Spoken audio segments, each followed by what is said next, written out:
Hi, it's Nikki Lowe, and welcome to the Wisdom for Working Mums podcast show.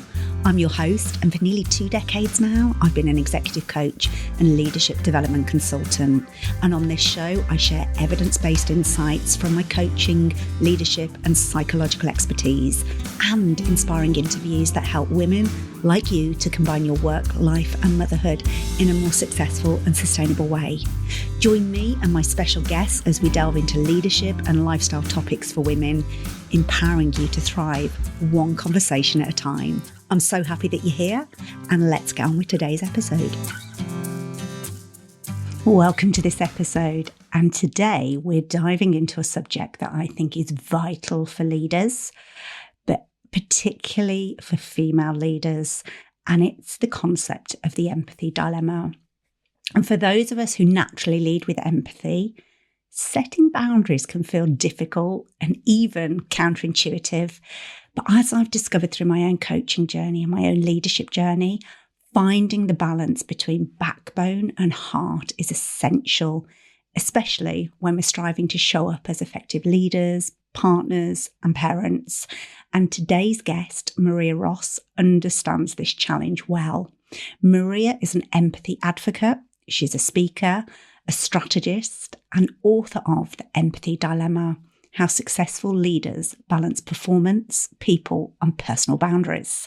And through her work, Maria has taught leaders around the world how to embrace empathy while also maintaining the strength needed to hold firm boundaries, a balance that transforms empathy from a soft skill into a powerful strategic tool.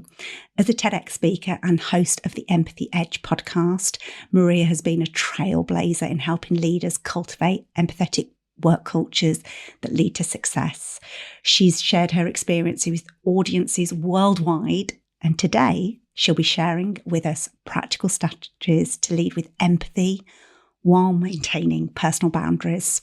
Whether you're managing a team, a household, or both, this conversation is packed with insights on how to nurture your well-being and drive real impact. Join us as we learn how to navigate the empathy dilemma. I won't keep you any further. Let's welcome Maria.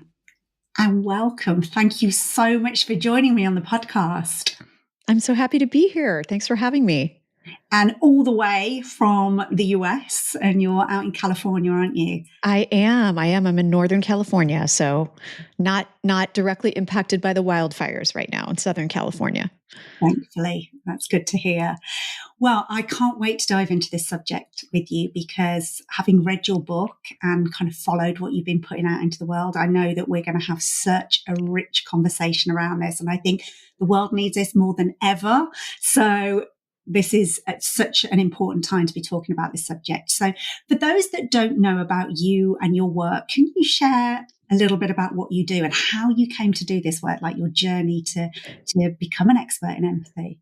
Sure. So I help forward-thinking leaders and brands leverage empathy for radical success, is how I like to put it. And I came to this work over a career of management consulting and marketing leadership roles, and then started my own business, Red Slice, in 2008. And my work initially has been around brand strategy and brand messaging, helping entrepreneurs, helping businesses, companies, organizations tell their story to connect and engage with the right audience. And a big part of that work is empathy. It's really understanding who your audience is, what they care about, their aspirations, their fears, their goals, and creating messaging and creating a story and a narrative that resonates with them. So empathy has always sort of been a superpower of mine, although I didn't call it that for decades. And I've also authored books and taken stages. And my third book came out in 2019 called The Empathy Edge, because I started researching that book in 2016. My son was 2.5 at the time, and I got really disheartened by the models of leadership that I was seeing in the world and on the news and in our government and all these places. And it was really hard because, as you know, when your kids are little, you're reading them all these books about sharing and compassion and empathy. And it felt kind of hollow because I thought, why am I bothering to teach him this if this is the world he's growing up in? So I didn't want to take that as an answer. So I decided to research. I said there had to be brands and leaders who were winning with empathy, with compassion. And to my delight, all the data and the research were out there that yes, this is actually not just good for society, it's great for business. It's a strategic advantage. It boosts engagement, performance, customer loyalty and retention, innovation. I mean, there's so many vectors where an empathetic leader and an empathetic culture can impact the organization for good. So I wrote my first book, The Empathy Edge, to explore how empathy helps leaders, helps teams, and helps brands. And then the pandemic hit right after it came out. So it really struck a chord because people who didn't get the book I was writing before, like, I don't understand, is it a business book or a personal development book? Now they started to see the link between empathy and the workplace. And my work took off in terms of speaking to leaders, keynotes, workshops, a TEDx talk. Like everyone was hungry to figure out, well, how do I strengthen my empathy? And what is the benefit? What's the ROI? And so through that work, over the 4 or 5 years, I then came out with my most recent book, The Empathy Dilemma. And that one is more for the converts. The first book was for the skeptics to give them the business case for empathy. But this book was more for the folks that were saying, yes, yes, yes, Maria, we're on board. And we want to embrace empathetic leadership as the way forward. But here's where we're struggling. So I wrote The Empathy Dilemma, and that's what I do talks on and trainings on now around how do we balance the needs of the business with the needs of our people, especially in a post-pandemic world. So that's where I am now. And I still do brand work, but only for right fit clients that embrace empathy as a value. But it's really about helping, it's sort of my way to make the world a better place for my son by starting at work. And I feel like if we practice this skill at work, it will obviously spill over into our personal lives. Oh, I love that mission and kind of purpose. That feels something that I can really relate to as well, because I know we've got children the same age, and it's absolutely right, isn't it? I think particularly if you look at what's happening on a global kind of stage at the moment about teaching our children empathy and kind of the morals and the values, and often that isn't represented in what we're seeing in terms of who might be leading businesses or leading countries and that kind of discourse. So I love that this feels a really right conversation. So tell me about when we talk about the empathy dilemma then. What is the dilemma in this? And I think we can all kind of guess, but what did your research show when you started to dive into this? Yeah, I'm kind of a nerd when it comes to all the research, even though I'm horrible with numbers. I love the data. And it's really about, it's about understanding what empathy is and what it isn't. So that's sort of the first level of the dilemma, is that the leaders who are saying empathy has no place in the workplace, which, by the way, that number's getting less and less every year as people start to realize that work is about collaboration and understanding. They don't really understand what empathy is. So they think it's crying on the floor with their employees, or they think it's, I have to be overly emotional with someone, or they think it's just doing what everyone else wants. And those are the myths of empathy that I like to help bust. It's not about just being nice. It's not about caving into unreasonable demands. And it's not even about agreeing with someone else. You can disagree and have an empathetic conversation where you're trying to understand their point of view and their context, but you don't have to walk away. I like to say empathy is about connection, not conversion. So how I define empathy through this lens of my work is that it's the ability to see, understand, and where appropriate, feel another person's perspective. And then to use that information, you're sort of being a detective, you're information gathering, which really helps my left brain people engage empathy. When you collect that information, you can then choose a right next action. And that is compassion. Compassion is actually empathy in action. Now that I know where you are, where you're coming from, what you need, I can decide, is my next action just simply holding space for you to talk? Is my next action acknowledging your point of view? Is my next action maybe changing or compromising on a decision? It could be, but it doesn't have to be.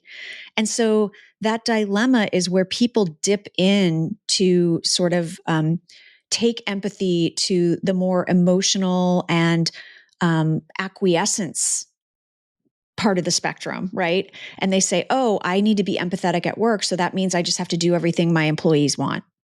That's not empathy, right? It's not, not, you can make tough business decisions and still do it in an empathetic way by really acknowledging where people are, supporting them and helping them through it. But it doesn't mean you have to change your mind. So that dilemma, I think, is where people with that misunderstanding of empathy dip into people pleasing, they dip into submission, and that's not good for their mental health. And so the dilemma is, how do I be there for my people and still take care of myself and still maintain high performance? I love everything you're saying, and there's so many kind of strands I want to move with that. Firstly, to say how impressed I was with that definition, because when I read it in the book, I was like, you can tell how deep you've gone with your kind of research and understanding of actually what empathy is, because that, see, acknowledge, and where appropriate. I thought that was really important, because often people feel that you have to feel what the other person's feeling. And you put, actually, sometimes that's not appropriate. And so where appropriate, yes. And how then, as you say, you put that into action about that compassion piece. So I really appreciated that. I could, Thank you. Academic, because I like evidence and research, and I could just see the vast information you'd captured in that one definition. And there was something else you said there that's gone out of my mind, but it also reminded me as I was reading your book in preparation for this, I hadn't actually experienced this week. And it just made me think, this showed that so beautifully, and the impact of it. We live out in the countryside. We're kind of in the countryside here in the UK, and we're not on a mains kind of gas or main sewage. So we are kind of like a farmhouse, and we've got our own gas tank that we get filled up every so often to supply our heat and hot water. And this weekend we ran out of gas. We were meant to have a delivery last week, and they couldn't access the tank, which was our fault. We'd got something in the way, and we thought we'd got enough gas to last us. And so we ran out this weekend. So I'd got no hot water and no heating. And it's pretty cold in the UK at the moment. Standards. Some places in the world we go, that's not cold, but for our standards, it's the middle of winter. And so I rang up the gas company to say, look, is there any chance you could get this delivery to me? And they were kind of like, well, we tried last week. And I was like, I know, totally our fault, but if you could get to me as soon as possible, I'd really appreciate it. And she said, well, it's going to be over a week. And I was like, wow. I was like, no hot water and heat. I was like, I've got young kids. If there's anything you could do to help me. And she started quoting back to me, we are not obliged, because there's a big gas company in the UK that when you're on mains gas, they have to, if you've got young children, elderly or vulnerable, they have a kind of SLA that they have to meet within a certain time frame. And she started quoting back to me, we're LPG gas. We don't have to meet any of those requirements just because you might be elderly, vulnerable, or have young children. And I was like, I totally get that. All I'm asking is, if you get a cancellation or if you can help me, I'd really appreciate it. And she went, well, let me just remind you. And she started reading back kind of and it was just like, there's no empathy here. I understood what she was saying is like, there's nothing I can do at the moment. And I was like, I get that. I just needed her to say to me, I understand. If we can do anything, I'll try my best. That's all I needed to hear. And the fact that she just missed that moment of empathy, I want to change our gas company. Like, I did not need that in that moment.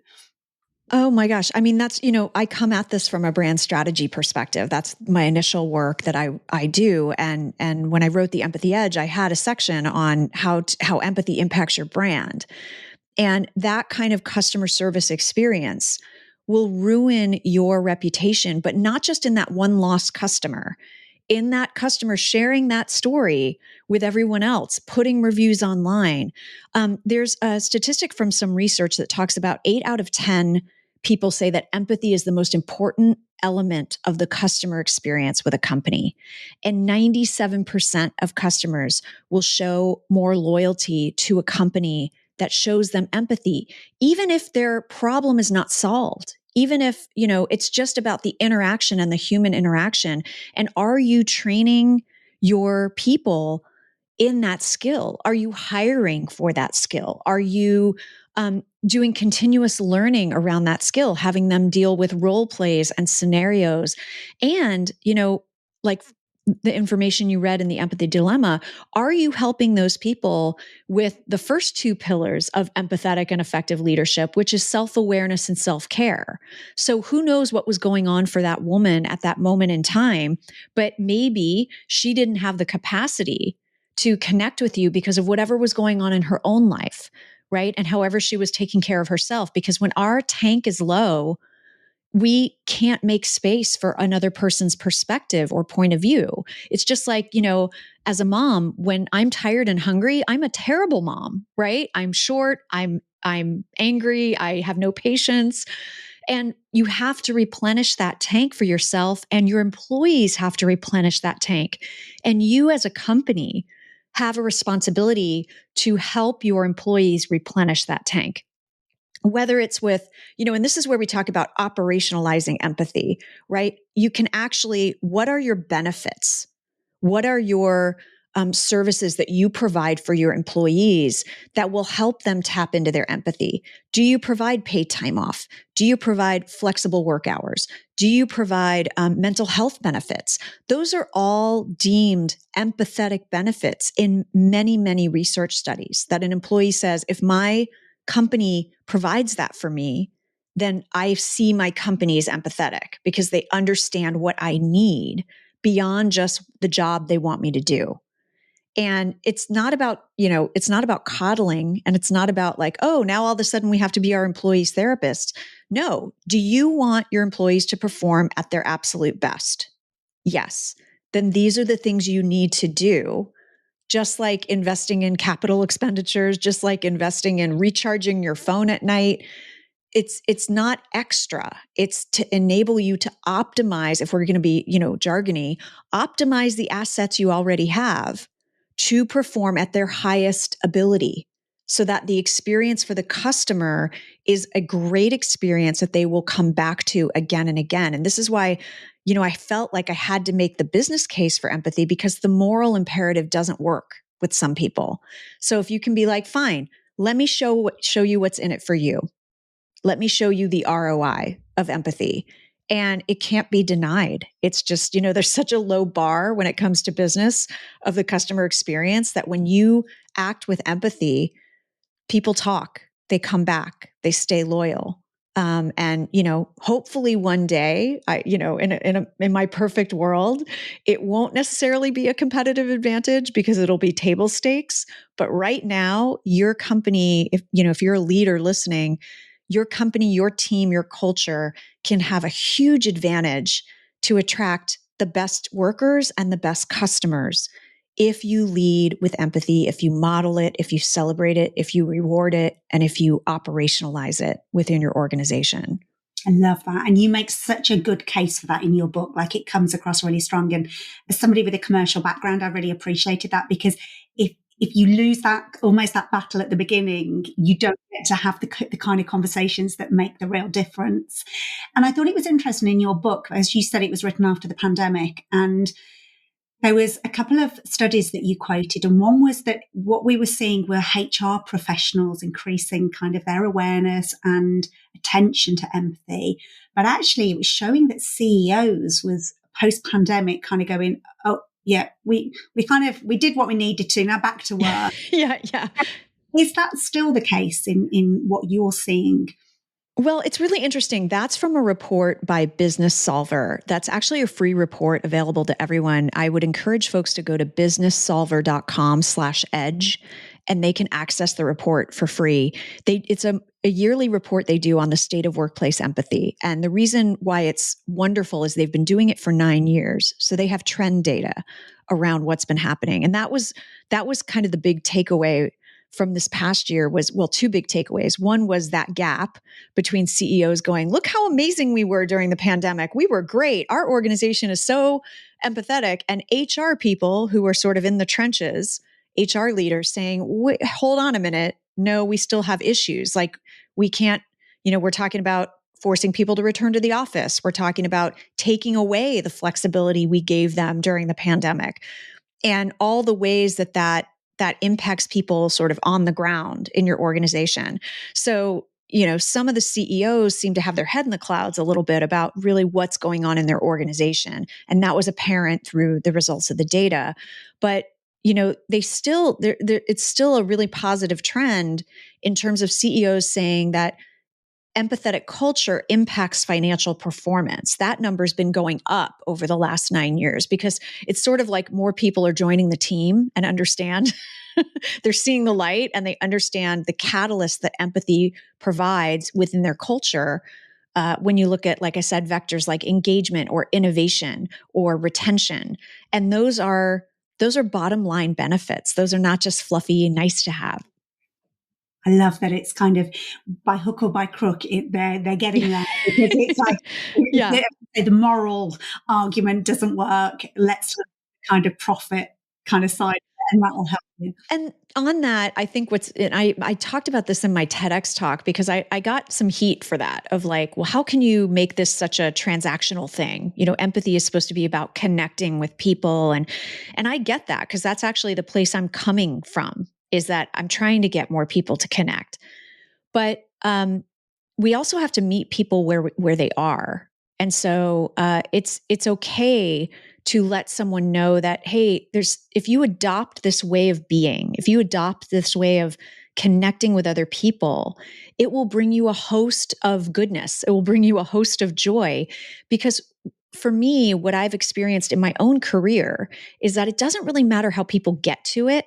Once they practice empathy and they see the results, first of all, they're having the conversation. They're seeing the other person's perspective. They can't unsee it after they see it.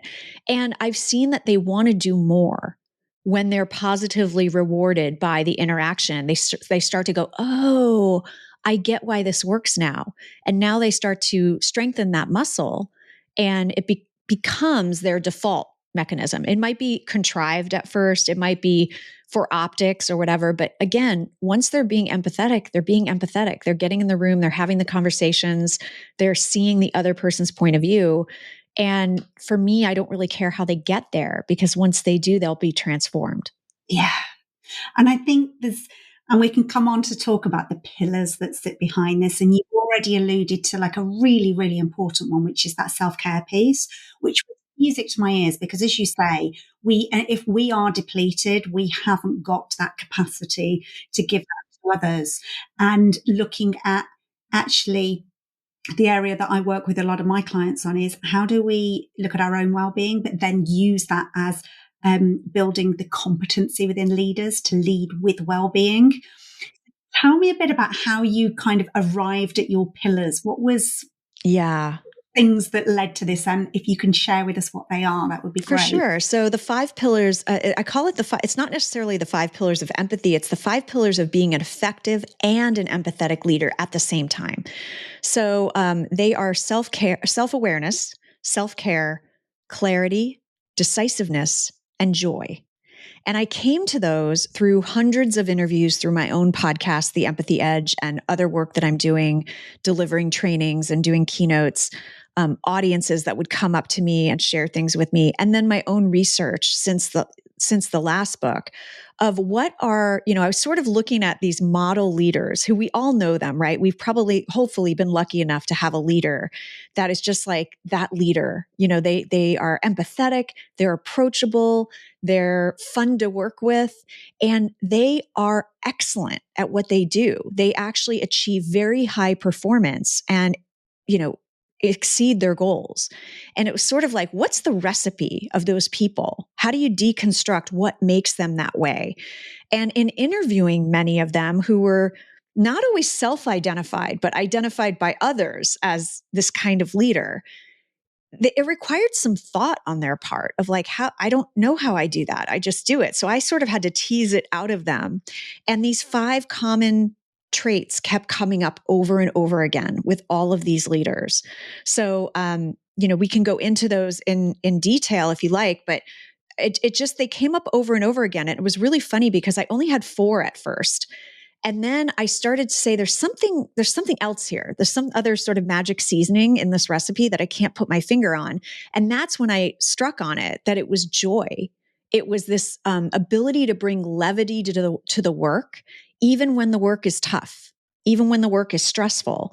These leaders just had a knack for creating an environment where people could relax, people could laugh at themselves, they could get comfortable taking risks, they could be more creative, because when we're not under stress or anxiety, our executive functions are, full on. And so that was always an element of the work, was that they created this environment where people became friends, or people could laugh with each other, and so I was like, that can't be overlooked. And it doesn't mean you have to be the funniest boss in the room. It just means that you're creating that environment, and not just you creating it, but enabling your team to create it as well. You don't have to do it all by yourself, but being able, those people being able to bring fun things to work, to talk about their lives, to interact with each other, not like in a forced team bonding kind of way, but they really genuinely want to hang out with each other. And you don't have to, you don't have to be best friends, but do you care about each other? Yeah. And I think we overlook that. When I saw that in those 5 pillars, I was like, isn't it interesting? Because we don't talk about joy very much in the workplace. We might talk about, what are our employee engagement scores, or, happiness scores. But that word joy, I think the choice of it is really, really powerful. And it reminds me of, you may not be familiar over in the US, but I know your husband is kind of from this side of the Atlantic. But the England soccer team, so our England football team, we were renowned for kind of underperforming for years. We hadn't won the World Cup since the 1960s. And we, in most recent times, have had a guy called Gareth Southgate who's been heading up our team. And there's something very specific he did when he took that team over. Mm-hmm. And there's loads of research being done in this. I work a lot in the elite sports kind of arena, and he brought a lady in called Pippa Grain. She's a psychologist. And the specific thing that she did with the team was to bring joy back. Mm-hmm.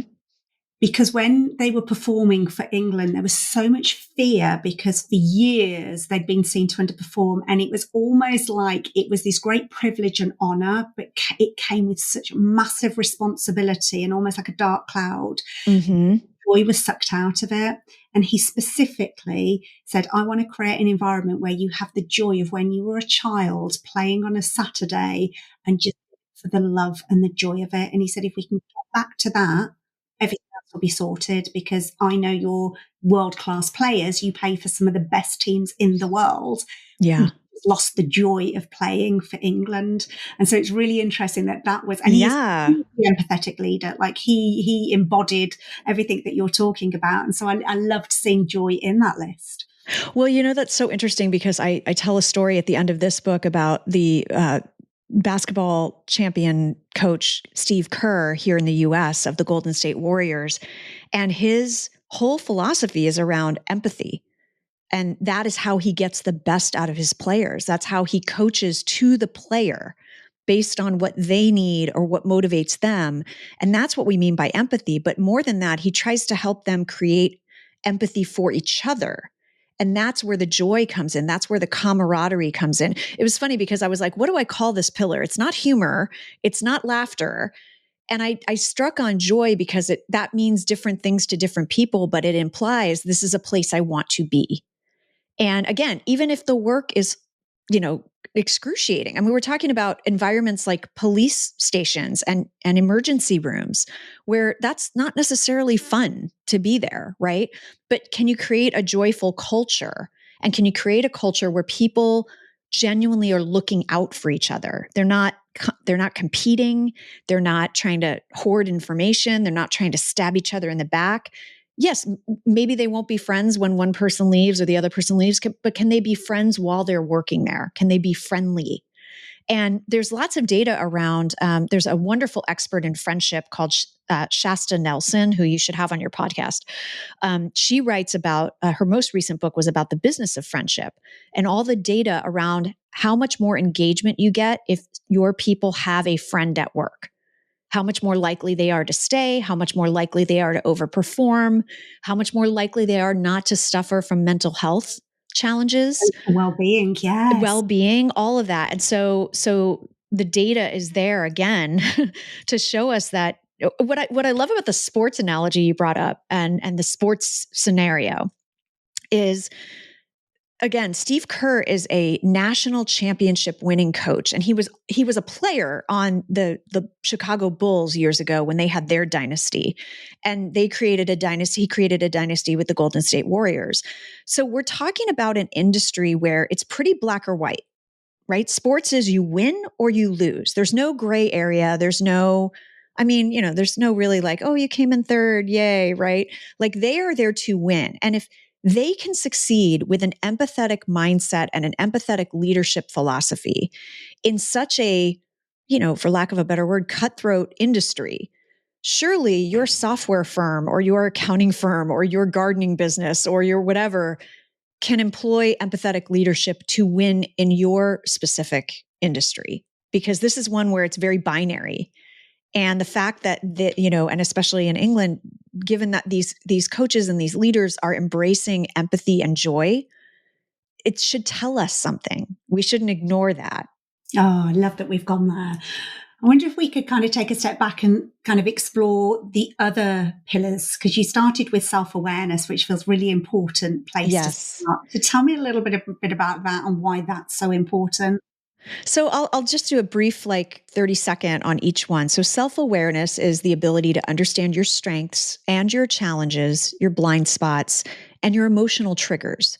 Because if you know how you show up in the interaction, you are better able to be present and you're better able to take accountability of what happens in the interaction because of what you're bringing to it, right? If I'm self-aware, I'm going to be more cognizant of how the interaction is going while I'm in it.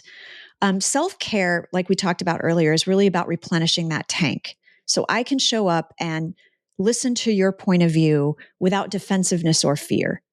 And that doesn't, that's not just, I always say in the book, that's not manicures and pedicures and massages. That's self-maintenance, not self-care. Self-care is really about what are you doing to revitalize and rejuvenate your mind, body, and soul. It can be active or it could be passive. It could be yoga and meditation, or it could be rock climbing and training for a marathon, whatever it is that sort of gets your brain working in a different way. Clarity is about being very clear with expectations and values and roles, because we can't hold someone accountable to an expectation we haven't clearly set. And clarity, Brene Brown always says clarity is kind. It's also empathetic, because if you think of it from the other person's point of view, you don't want them to be unsure. You don't want them to be tentative. You don't want them to be wondering, am I supposed to do this? Am I supposed to do that? I don't know which way to go.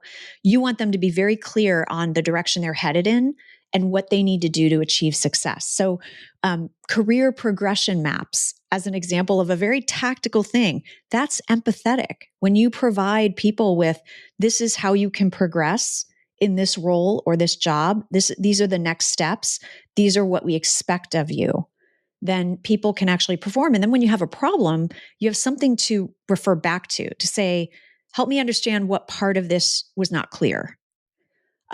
Decisiveness, sometimes in the name of empathy, leaders, women especially, will delay a tough conversation or a tough decision because they don't want to hurt anyone's feelings. But that just actually leaves everyone in limbo. So it's much better to be able to take in multiple points of view. Don't be a dictator. Take in multiple points of view, synthesize it quickly, and then make a firm decision so people know where to go next. It's kind of linked with clarity. Because without direction, they're operating in fear and anxiety, and they don't know where to go or what to do next. So decisiveness is really, really important. Again, not dictatorship, but how can you synthesize multiple points of view and then let's say the scenario is I'm getting multiple points of view on a strategic direction. And, Nikki, you give me some feedback. I need to then transparently and clearly communicate back my decision. And when I do that, I can say, you know what, Nikki, we considered the input you gave us and it was really great, but here's why it wasn't going to work with this decision. But please keep that feedback coming because we had a really great conversation because of what you contributed. So when you do that, I explain that we did consider your input. I encourage you to continue giving input, but I also clearly explain why that wasn't going to work in this scenario. So now you're in a better position to, okay, I don't like it, but I'll accept it. And you know that it wasn't just perfunctory that we were asking you for your input.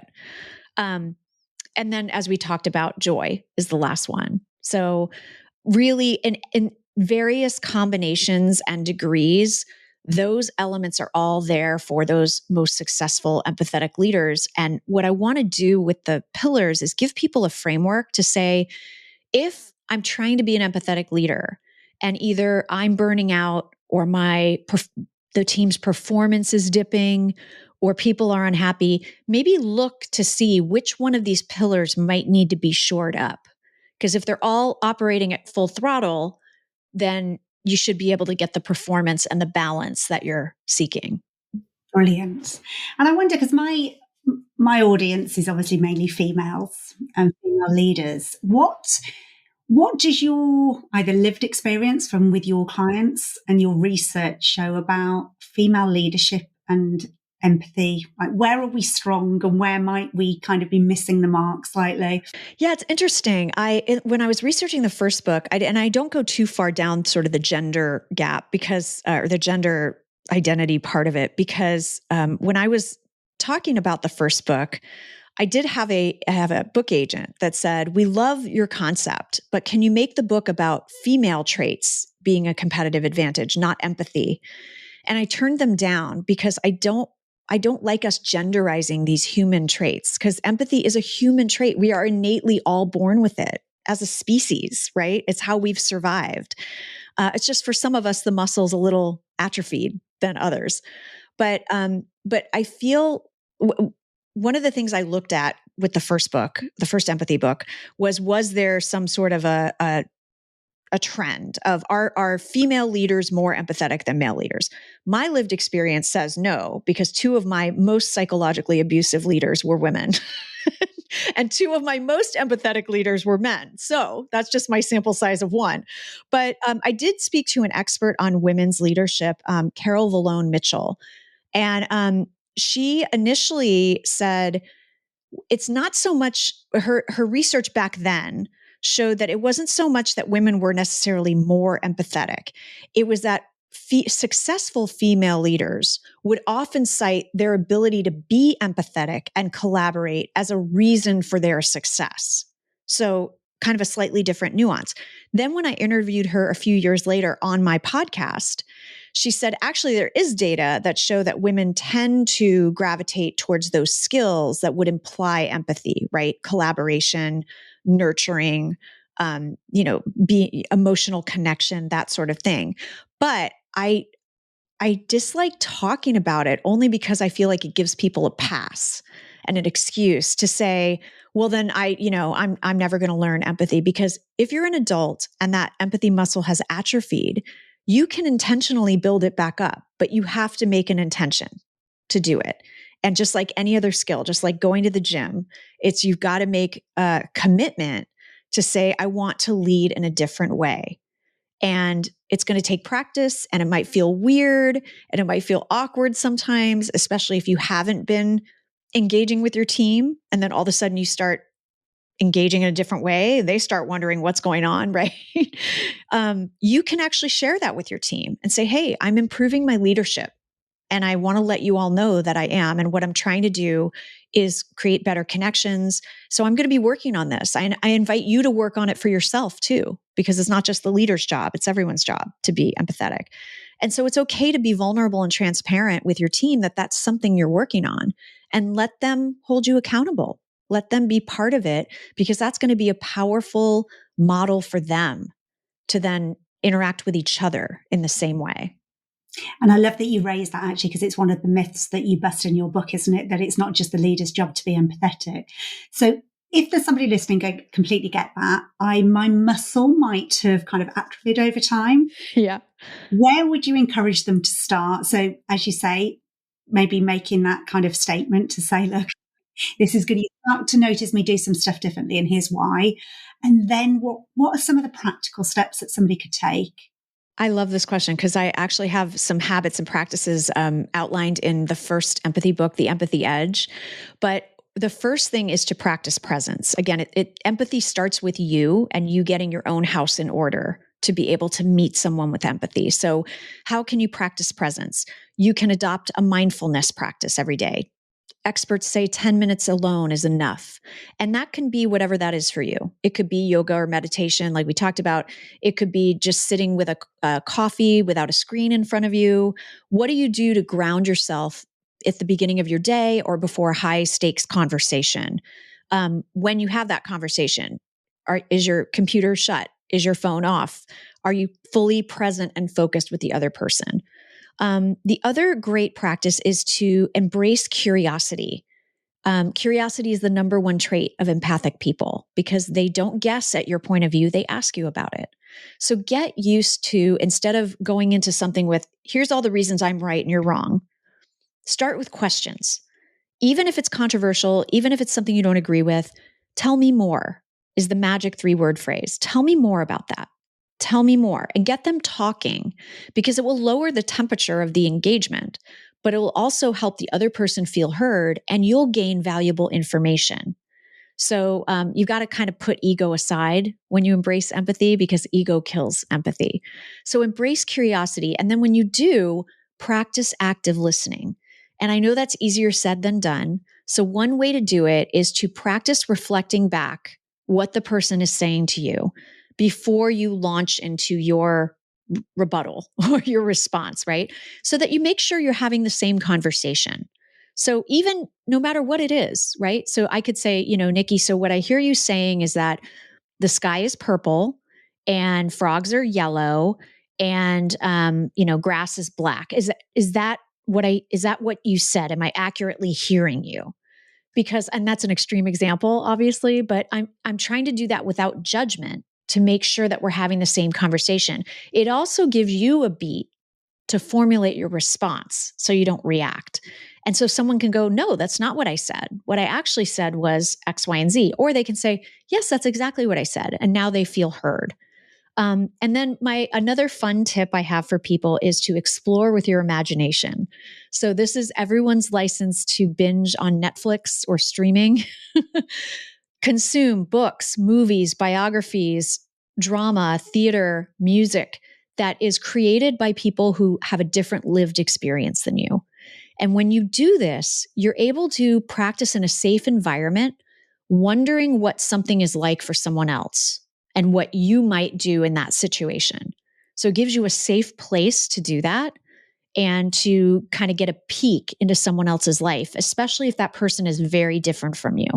So the more you can read, the more documentaries you can watch, the more even fictional movies about other people's lives, it helps you flex that muscle. So when you're in the real world and you meet someone different from you or with a different opinion, you can practice that skill. So those are kind of the top line ones to share. I love that. And I love that last one because that's such a different take on how you build kind of diversity of thought and kind of that openness and curiosity to other lived experiences and influences. So that's really powerful. So we've covered so much here, but if there was just one thing that somebody took away from this conversation, what would you want that to be?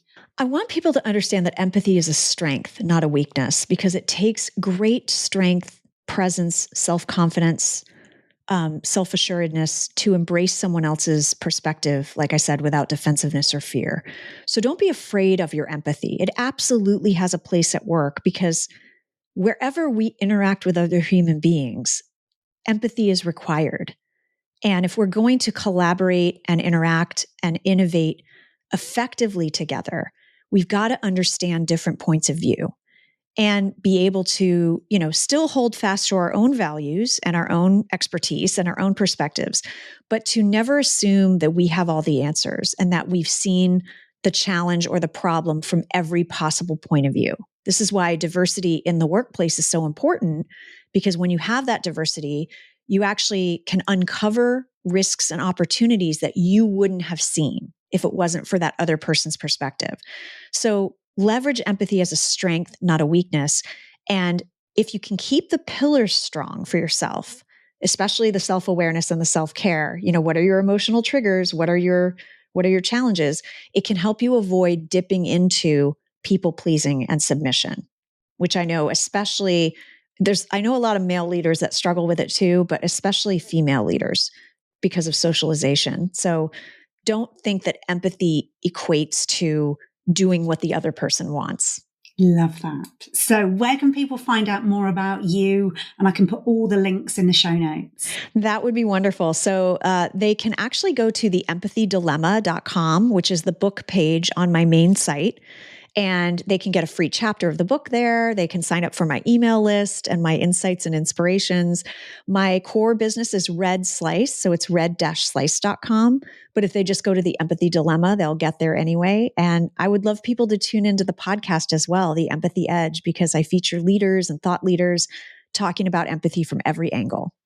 I love that. Well, thank you so much for joining us. There's so much you've covered in such a short space of time. And I just really appreciate the work that you're putting out in the world, not only for kind of leaders today, but also for our children for the future. So absolutely. Thank you for helping me amplify the message. I appreciate it. If you've enjoyed this episode of Wisdom for Working Mums, I'd love for you to share it on social media or with the amazing women in your life. I'd also love to connect with you. So head over to luminate-group.co.uk where you'll find ways to stay in touch. And if this episode resonated with you, one of the best ways to support the show is by subscribing and leaving a review on iTunes. Your review helps other women discover this resource. So together we can lift each other up as we rise. So thanks for listening. Until next time, take care.